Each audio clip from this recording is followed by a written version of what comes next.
ಎಲ್ಲರ ಬಾಯಿಗೂ ಮಣ್ಣು ಹಾಕ್ತು. ನಮಸ್ಕಾರ ದೇವರು, ಶೇಖರ್ ಚಿನ್ನು ವ್ಲಾಗ್ಸ್ಗೆ ಮತ್ತೆ ಸ್ವಾಗತ. ಬೆಳಗ್ಗೆ ಎದ್ದೇಳ್ತಿದ್ದಾಗೆ ಟ್ರೈನೇ ಕೆಟ್ಟಾಗಿತ್ತು ಅಂತ ಹೋದ್ರೆ ಬಿಡು, ಇವತ್ತು ಕೆಲ್ಸದ ಕತೆ ಮುಗೀತು ಅಣ್ಣ. ಎಲ್ಲರ ಬಾಯಿಗೂ ಮಣ್ಣು ಹಾಕ್ತು. ಇಲ್ಲೊಂದು ಸಮಸ್ಯೆ ಖಂಡಿತ ಇದೆ. ಈ ಕಾಲಕ್ಕೆ ಈ ಸಮಸ್ಯೆ ಬಗೆಹರಲ್ಲ ಅನ್ಬಿಟ್ಟು ನನ್ ಪಾಡಿಗೆ ನಾನು ಕಾಲೇಜ್ಗೆ ಹೋದೆ. ಕಾಲೇಜ್ಗೆ ಹೋಗಿ ನೋಡಿದ್ರೆ ನಮ್ಮ ಹುಡುಗ ಯಾವ ತರ ಡೈಲಾಗ್ ಹೊಡಿತಾವ್ ನೋಡಿ.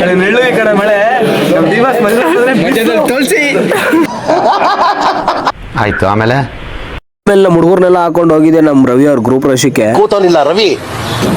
ಎಂಟ್ರಿ ಆಗ್ತಿದಂಗೆ ತಂಪಾಗಿ ಜ್ಯೂಸ್ ಕುಡ್ಕೊಂಡು ದೇವ್ರಿಗೊಂದು ನಮಸ್ಕಾರ ಹಾಕೊಂಡು ಊಟ ಮಾಡೋಣ ಅಂತ ಹೋದ್ರೆ ಊಟದ ಟೇಬಲ್ ಪೂರ್ತಿ ನಮ್ಮ ಹುಡುಗರೇ ಕೂತವ್ರೆ.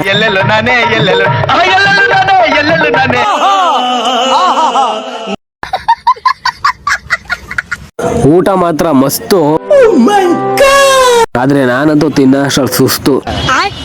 ಊಟ ಮುಗಿತದಾಗೆ ಬೈಗೊಂದು ಬೀಡ ಹಾಕೊಂಡು ನಮ್ಮ ಹುಡುಗರ್ನೆಲ್ಲ ಎತ್ತಾಕೊಂಡು ವ್ಯೂ ಪಾಯಿಂಟ್ ನೋಡ್ಕೊಂಡು ನಮ್ಮ ನಡೆ ಮನೆ ಕಡೆ ಅಂತ. ಗೈಸ್, ಖುಷಿಯಾಗಿರಿ ಎಲ್ಲಾರ ಜೊತೆ. ಮತ್ತೆ ಸಿಗೋಣ ಈ ಶೇಖರ್ ಚಿನ್ನು ವ್ಲಾಗ್ಸ್ ಜೊತೆ.